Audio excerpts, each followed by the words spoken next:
Good morning, church. It is good to be here with you today. I've already been able to reconnect with some friends from many years running. This was my home church during part of the time I was here in Texas. I was a charter member of the Crowley Church, and so it was exciting to see this church from inception. And I met Pastor Adam while I was back at the seminary at Andrews University. I think we ran into each other before that, but Adam has become a very good friend, and so whenever I travel to Texas, that is where I stay, and we have a great time together. But it is a blessing to be here with you today in Crowley, and I'm looking forward to sharing with you. I want to begin by sharing an illustration with you, and I need, if Grayson and Landon are they here? Did they leave? There they are. There's my helpers. All right. Here we go, guys. You know what to do here. So, all right. Oh, you look so excited. There we go. Okay, let's pull that out. How many links do you think are in this chain right here? What's your guess? It's a very difficult number to guess, because it is there's actually 99 of the silver links and one link that's different. This one link represents that only 1 out of 100 individuals caught up in human trafficking ever will escape. So that's a very startling fact, and so the work to fight human trafficking is a very challenging one. Thank you guys for that, but I wanted you to always remember this illustration when you think about the importance of helping to set captives free.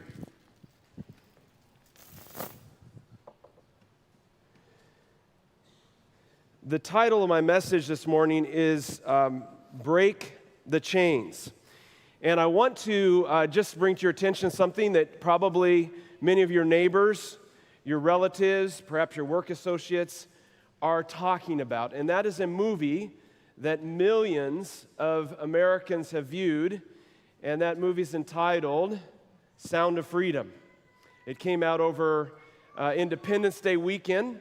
And it has outperformed all expectation in terms of the number of people who have viewed this movie. And it has highlighted to millions of Americans the big issue, the challenging issue that we face with human trafficking in the world today. The movie is based on a true story. And it takes, I remember the dialogue between the two agents as they talked about capturing perpetrators versus freeing individuals or children caught in human trafficking. And so one agent says to the other, well, how successful have you been in your efforts? And he said, well, I've captured some 240 perpetrators.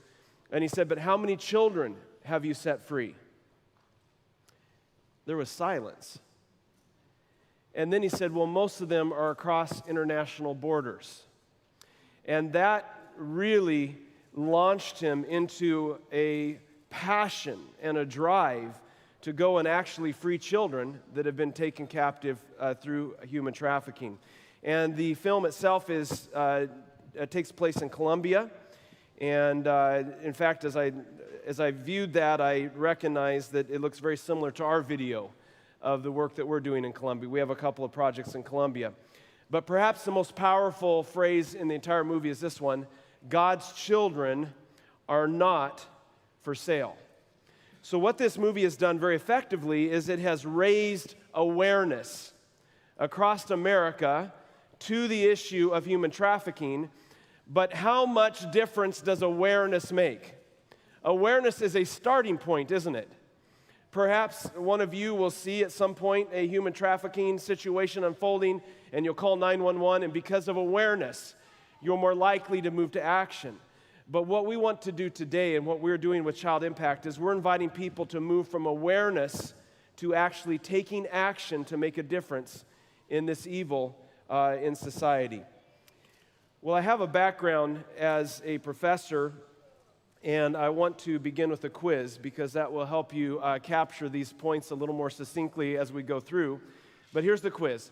4 questions here. In what country do children as young as 12 join the civil war to have food to eat? Is that Bangladesh, Ethiopia, Zambia, or the Philippines. Next question here.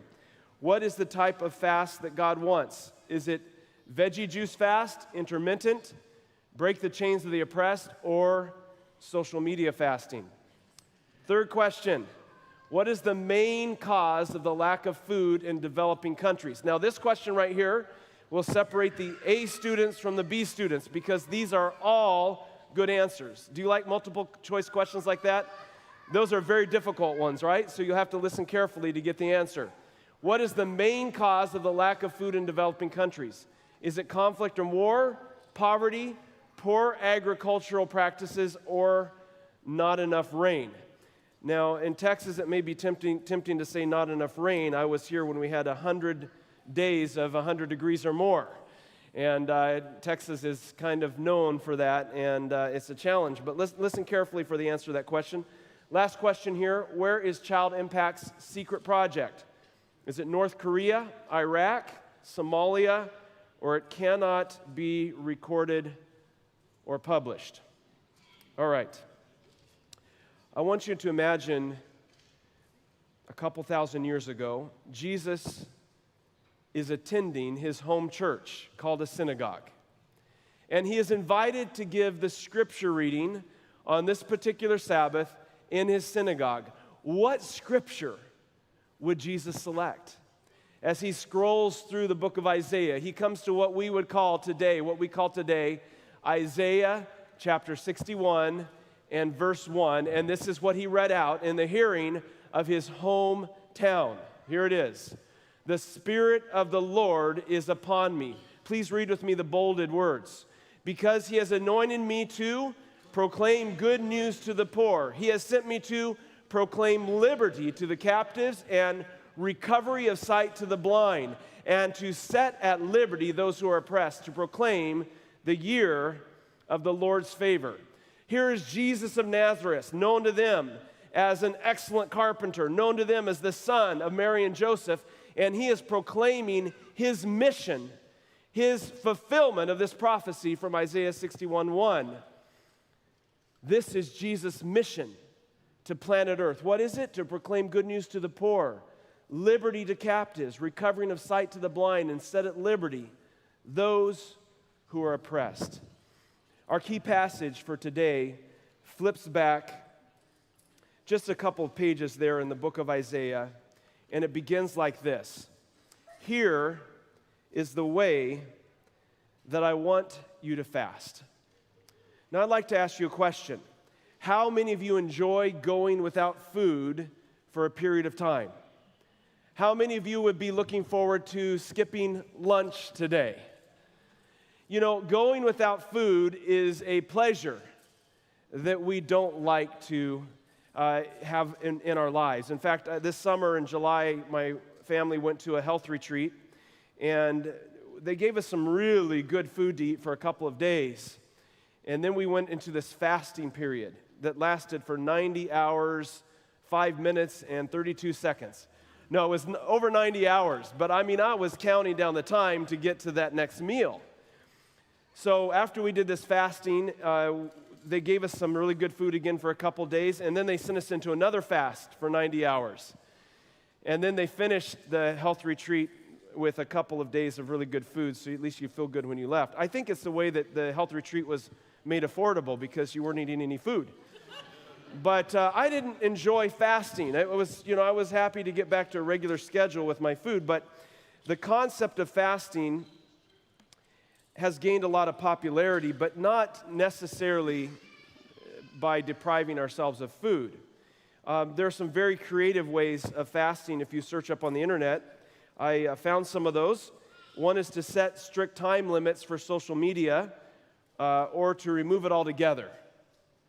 That's one way to fast. Another one here, give up hitting snooze.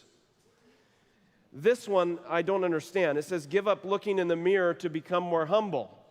The problem is I become more humble by looking in the mirror.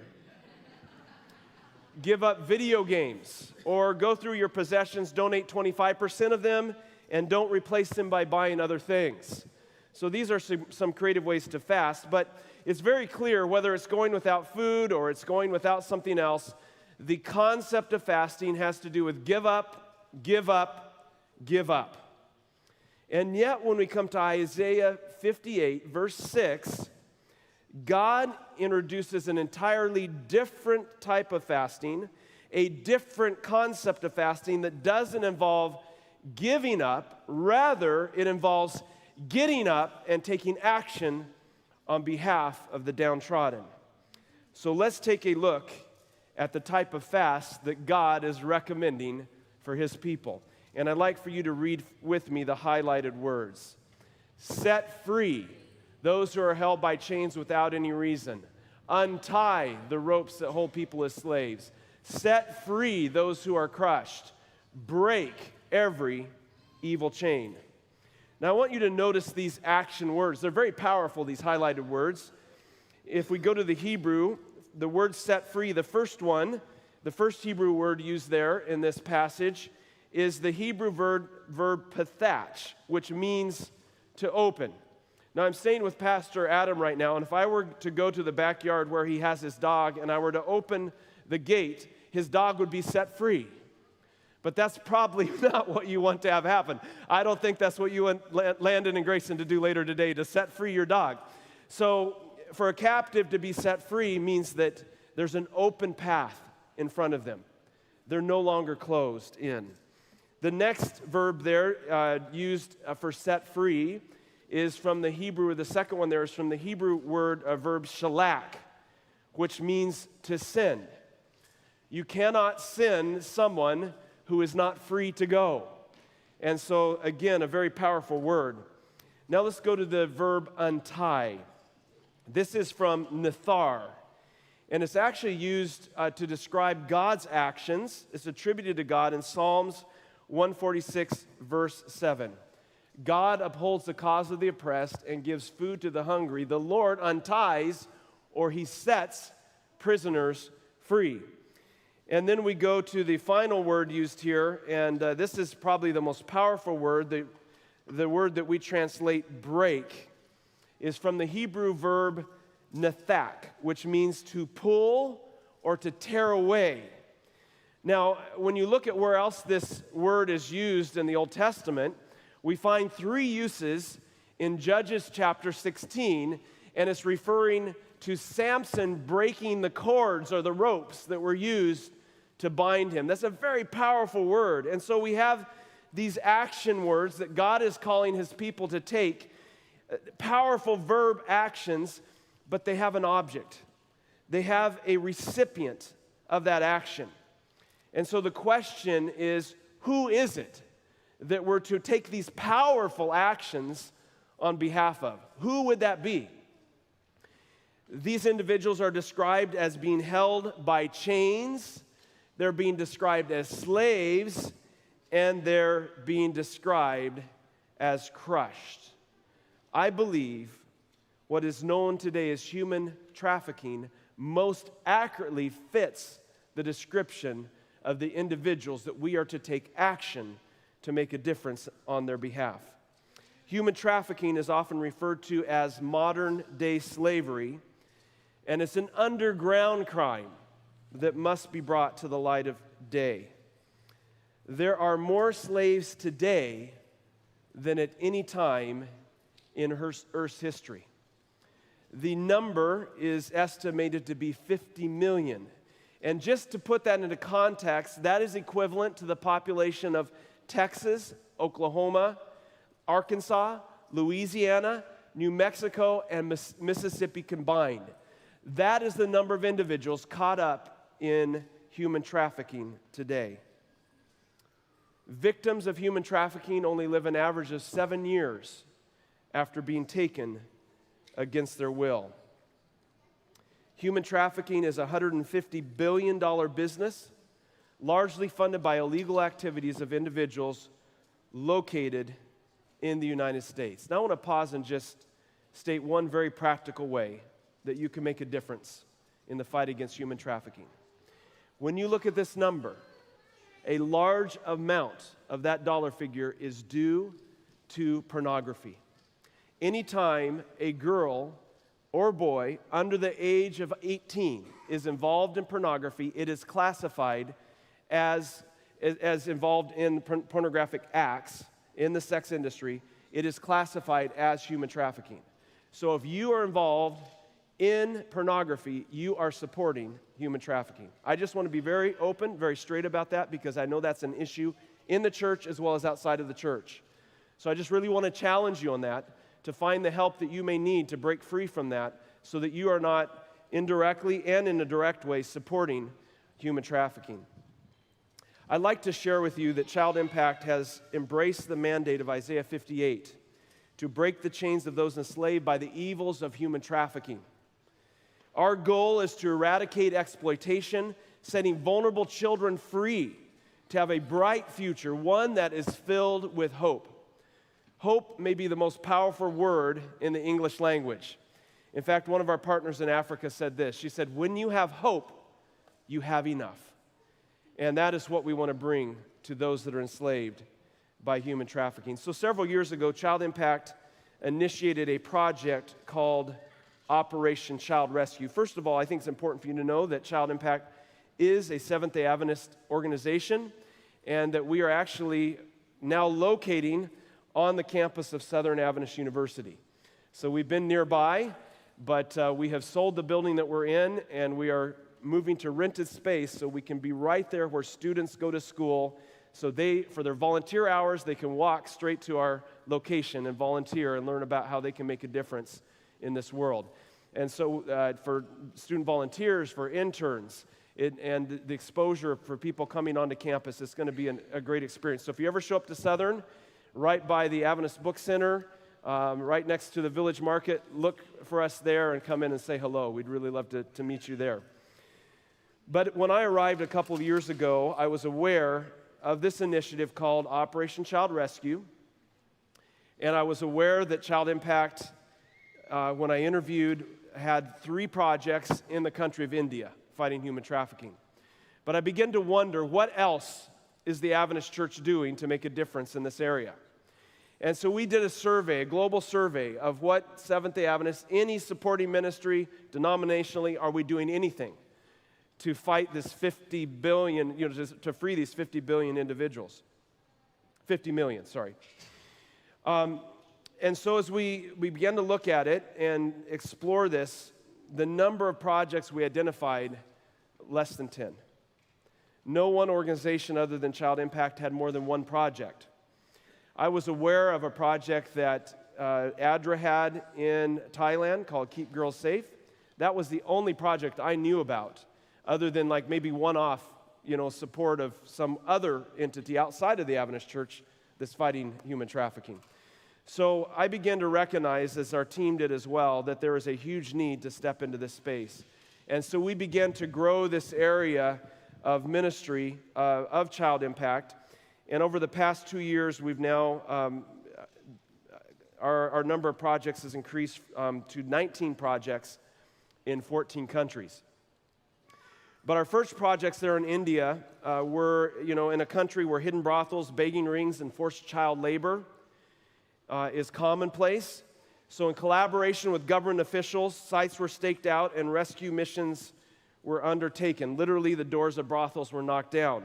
I've been there to the Vizag slum, where we have a preschool where prostitution just takes place in broad daylight.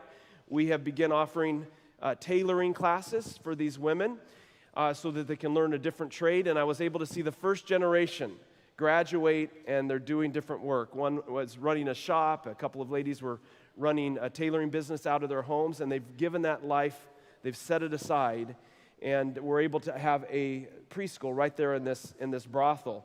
I did not realize when I went to visit that they had to make some arrangements for our safety to be able to walk through this area.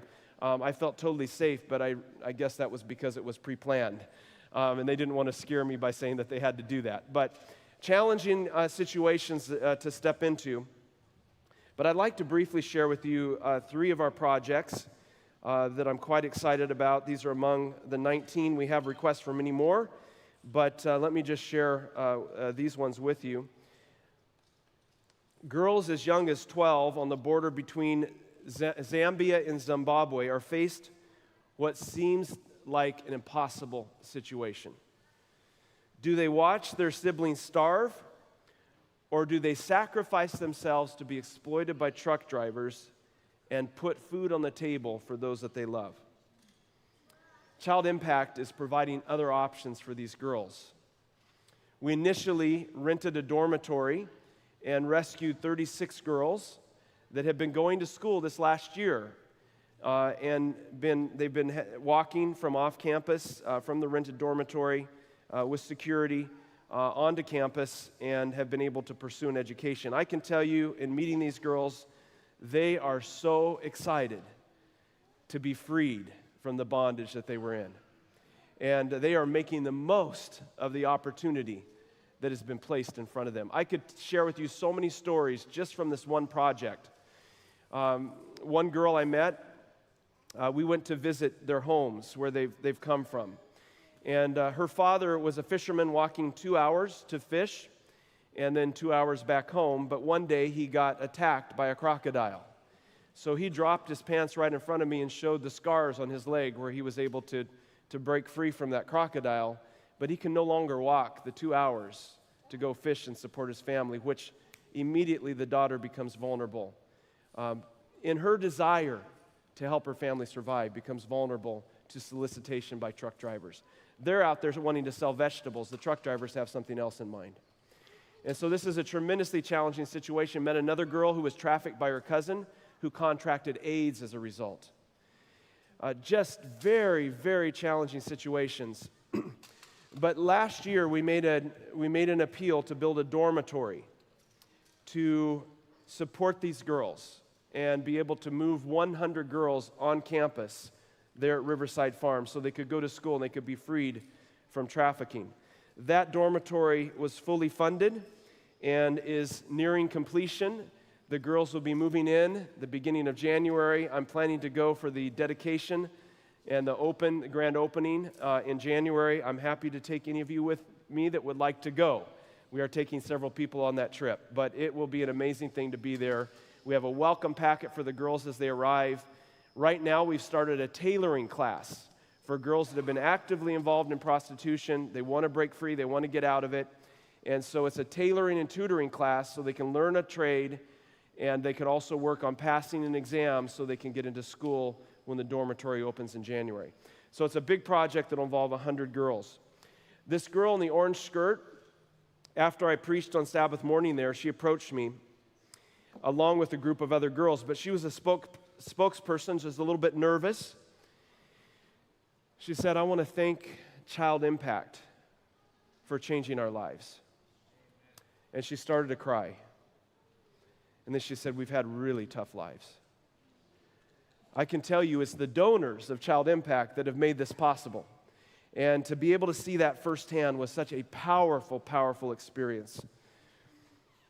In the mountain villages of Palawan in the Philippines, illiteracy is commonplace, and so is child marriage at ages as young as 12. Now, the government of the Philippines has outlawed child marriage, but it still persists, especially in remote villages where it's not monitored. Some of you would know about this project because you heard about a helicopter that went missing from Palawan, Philippines. I was on that helicopter 3 weeks before it went missing with both of those individuals that we've talked about, Pilot Dan and the nurse that was there in that helicopter when it went down. But these villages I was able to access thanks to the helicopter because I was afraid that I would have to be taken off the mountain if I tried to climb to where these villages are perched up on the top of mountains. But this practice of child marriage is very challenging for the girl, for the child, and for a potential baby that she would have. And so it is very common, and it can happen, that there are complications during childbirth for these young girls, and they can also lose their lives. Such was the case with a girl that had been, the families want the dowry for these girls. It can be a couple goats, chickens, maybe cows, maybe a box of crackers or a bag of candy. They trade their girls to be married at very young ages for these items. Well, this one particular girl was given away to an older man, and she passed away during childbirth. The baby somehow survived, but the father was superstitious and felt like the baby was bad luck, and so he placed the baby by the corpse of the mother to see what would happen with the elements and how long he would survive.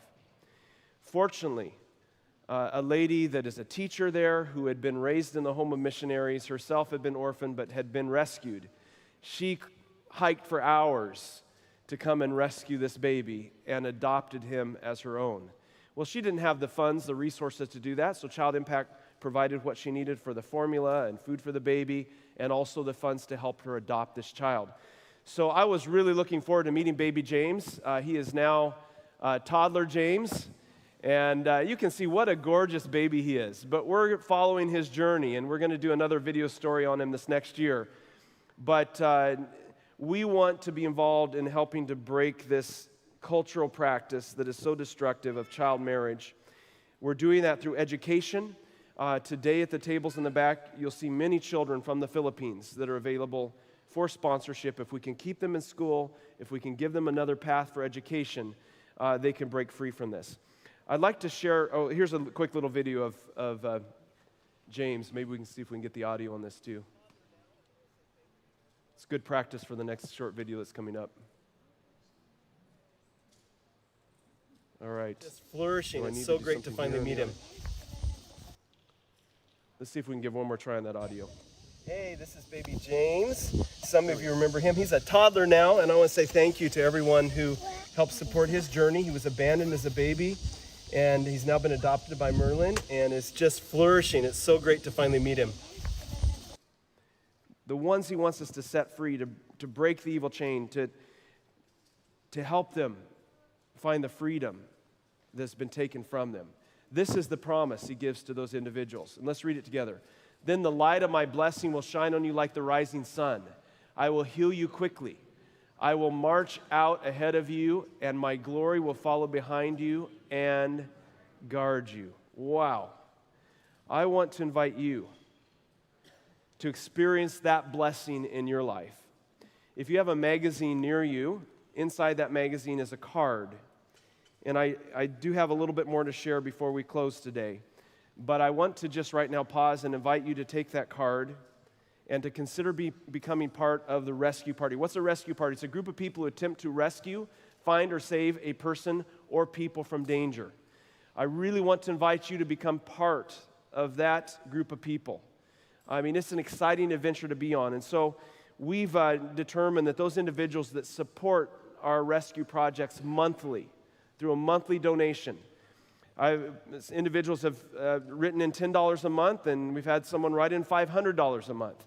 Whatever amount that is, that helps us continue these rescue projects. We don't start a project and then stop. Once we're committed, we stay committed and make sure that the support is there to continue with these rescue projects. So if you would like to fill this card out, I just want to invite you to drop that back. There's a red box there on the table at the booth in the back. Just drop this by afterwards. We'll contact you this next week, and you can be part of the rescue party. It's an exciting opportunity to make a difference in a tangible way. Isaiah 58:7 continues this way. Share your food with hungry people. Provide homeless people with a place to stay. Give naked people clothes to wear. Provide for the needs of your own family. Nearly 22,000 children die each day due to living in poverty. Conflict is the biggest driver of hunger, with 70% of the world's hungry people living in areas afflicted by war and violence. The core of the work of Child Impact over the years is related to education. In fact, we've been involved in sponsorship now for 57 years, so longer than I've been alive. Thousands of children have been able to go to school, and yet many of these children go to school hungry. How easy is it to focus on studies when your stomach is growling and you haven't had food to eat?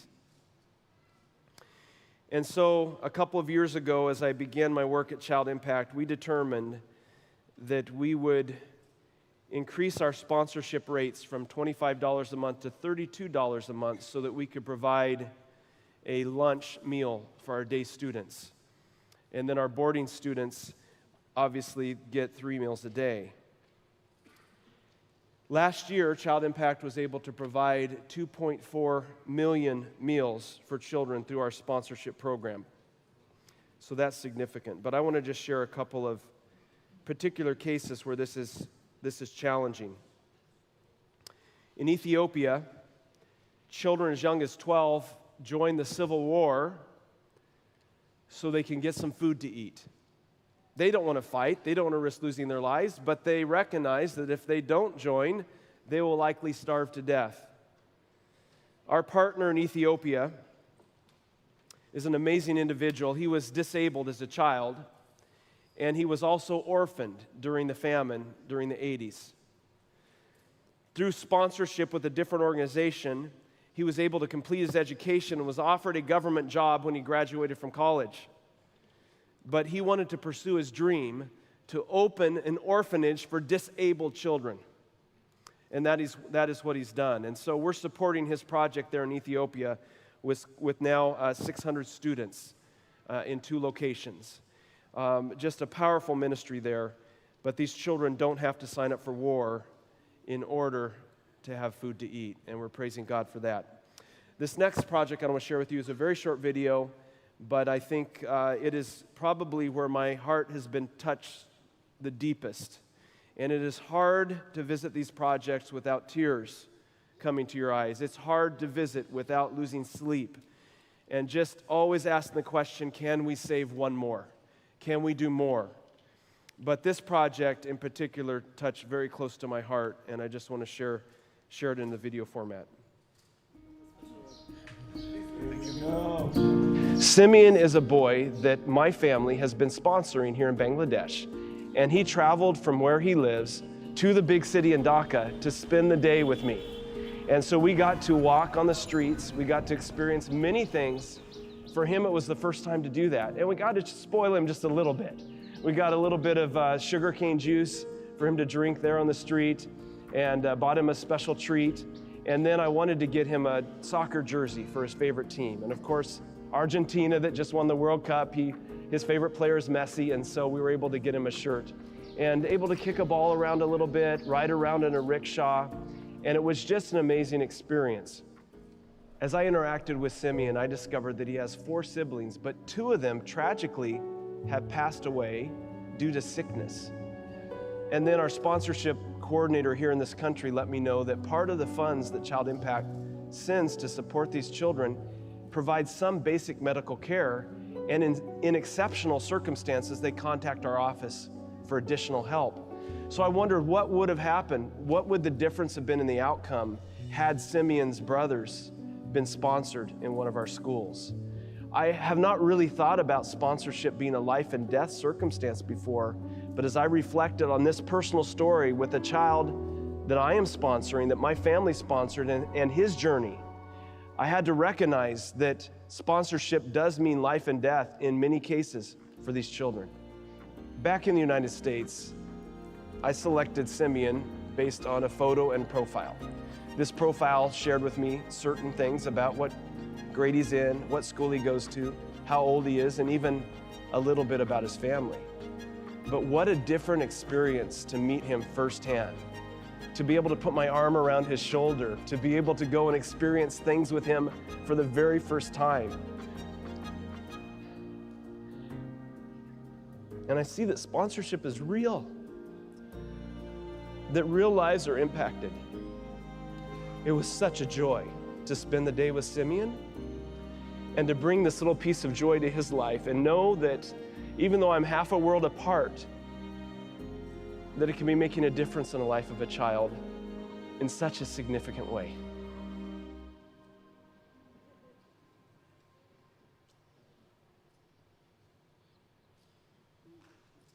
I'm looking forward to seeing Simeon in July again and see how he's growing and flourishing. He actually wants to be a pastor when he grows up.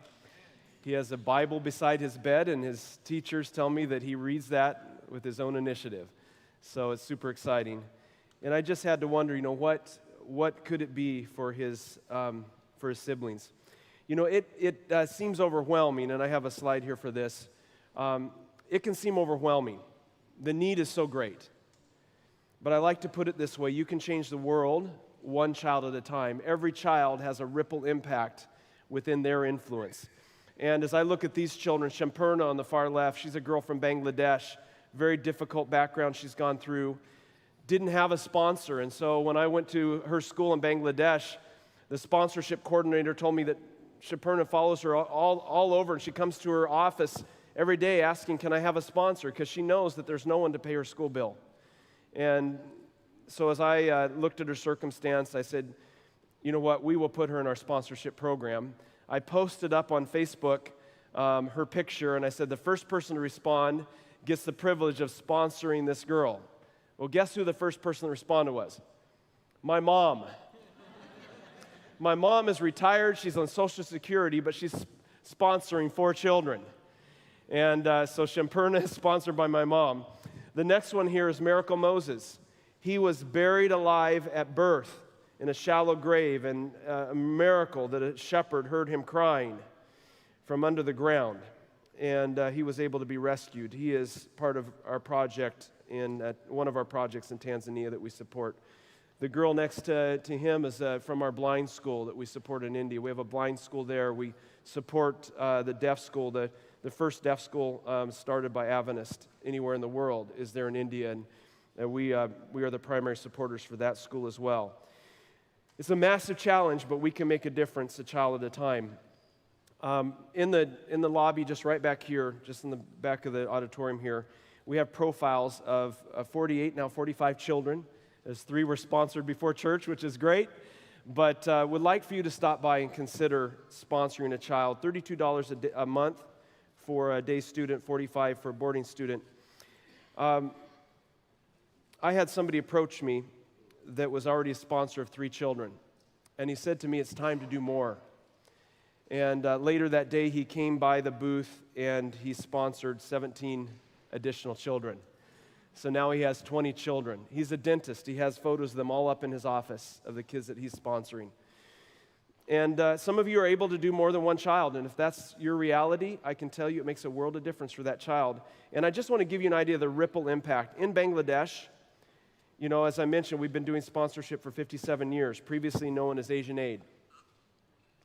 The individual who runs our sponsorship program in Bangladesh is an orphan who was sponsored. Now he runs the program.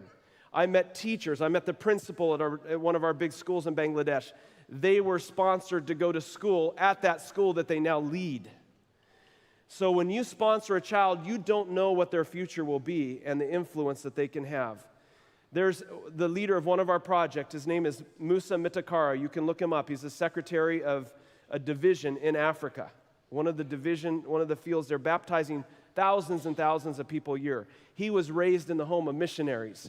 He now is leading 2 projects that we support in Tanzania. They're talking with him, asking, can you be the president when your president retires? He said, look, but I have these schools to take care of. I was raised by these missionaries. They gave me this gift. Where I am today is because of them. I can't let these schools not survive. And I said, you know what, Pastor Musa, let us take care of the schools. You go be president.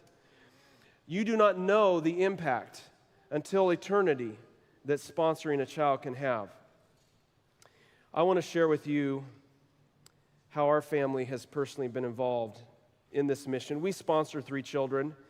I've been able to meet them in person. It's a powerful experience. As you saw, Simeon is one of those kids. But in 2014, our family decided to really take a deep dive and get involved in a very tangible way in making a difference for orphans. When Mara and I were dating, she said to me that she wanted to have 10 children. I was a little taken back, trying to figure out where am I going to buy a bus for 10 kids. And I took a risk that maybe that wasn't really real. And then I discovered that it really is, but it doesn't mean that they were all going to be biological.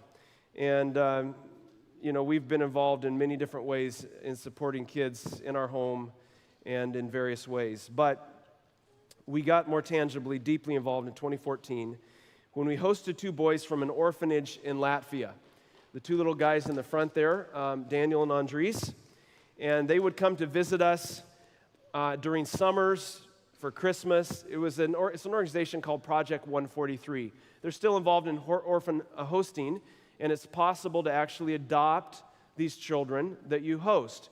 And so if any of you have interest in that, please talk with me afterwards. We're partnering with them, and we actually have a grant available through Child Impact to help that be a reality for you to host an orphan in your home. So we began hosting these boys, but they were not yet available for adoption. 5 different visits. We visited them in Latvia. And when we started the adoption process, we noticed in our video calls with Andres, the youngest boy, now a preteen, that he was losing his hair.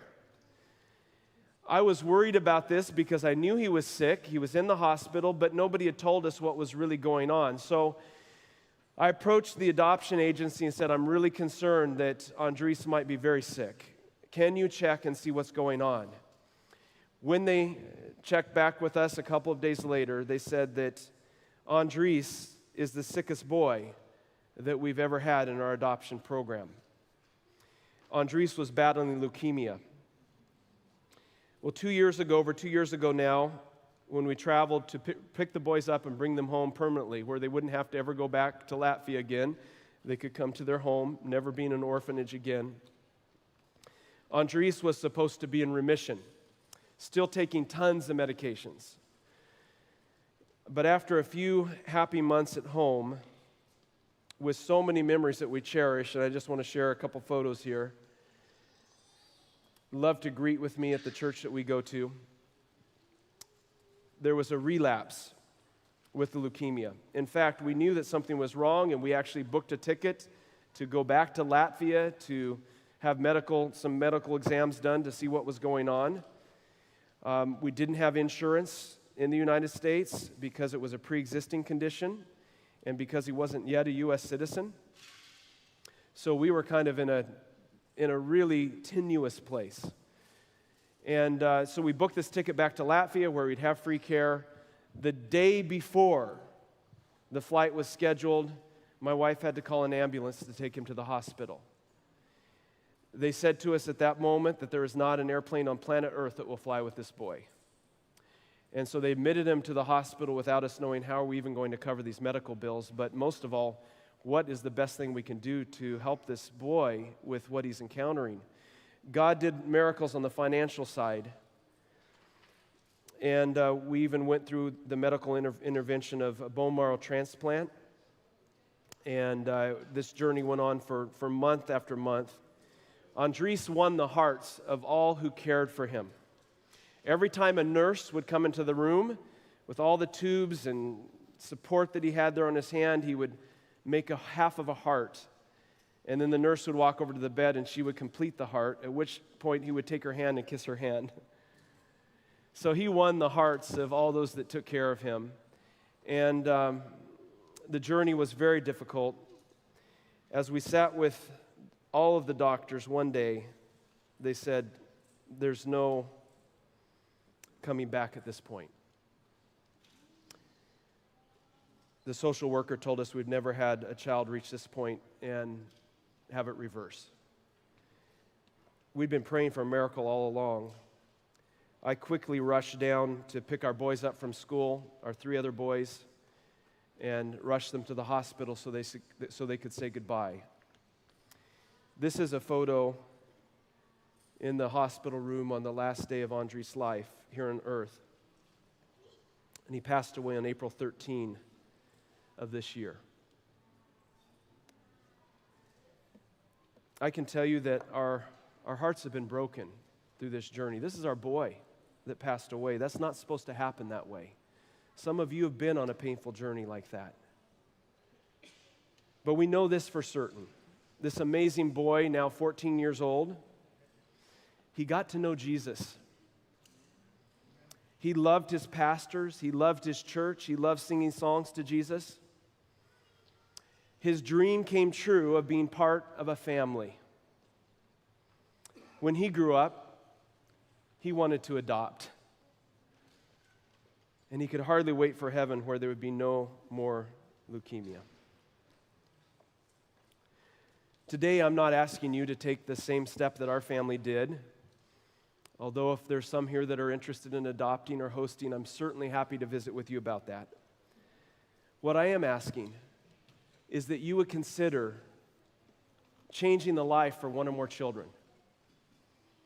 If you would consider saying, you know what, I will step up and make a difference, a tangible difference in that way. Because I know, just as Andres wanted somebody to complete his heart, that there are other children asking, hoping, praying that somebody will complete their heart and will give them a chance, even though it's half a world apart. The amazing thing about sponsorship is you're able to communicate with your child. You can even go visit them if you'd like to do that at some point. But I just want to challenge you today to make a difference, to make a world of difference for these children. I'll be at the booth afterwards, would invite you to stop by, but right now we want to sing Rescue the Perishing, and then we'll close with prayer, and I'll see you afterwards back at the booth.